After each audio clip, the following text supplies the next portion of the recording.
peux, venant de n'importe quel pays, intégrer une top école française qui font partie des meilleures du monde. Même si tu viens de banlieue, si t'es excellent en maths, normalement tu rentres à Polytechnique. Et c'est gratuit. Centrale Supélec, deuxième meilleure école de France et une des meilleures écoles du monde. Toi, t'as fait tes études en Algérie. Toi, t'arrives là-bas, t'es direct à niveau et tout, tu t'en sors. Quand tu rencontres certaines personnes dans ces écoles-là, tu peux prendre une claque, tu vois, parce que t'as des vrais génies en fait qui viennent ici. Et ce qu'il faut savoir, c'est que l'entrée est quasiment plus dure que la sortie dans ces écoles. Le chemin qui m'a le plus attiré, c'est de créer ma boîte, tu vois. Donc moi, je voulais la créer en France. Tu perds ton visa français, donc tu peux pas créer une boîte en France.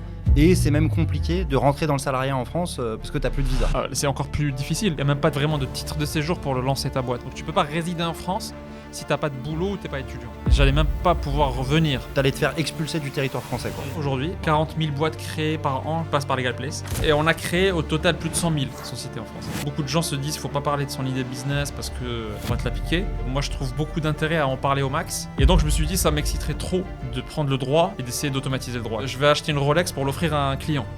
Est-ce que la boîte peut payer la Rolex? Question que je me suis posée hier avec mon associé. ChatGPT, il saura pas bien répondre à ça parce qu'il connaît pas le fisc français. Ça arrive souvent les contrôles du fisc? Statistiquement, normalement, c'est une fois tous les 3-4 ans, ouais, pour toutes les boîtes. Après, ils ont des triggers. Les montres, c'est un trigger.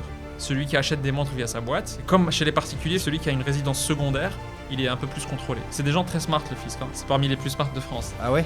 Bah en fait, c'est comme ça que l'État se paye, hein. C'est via les impôts.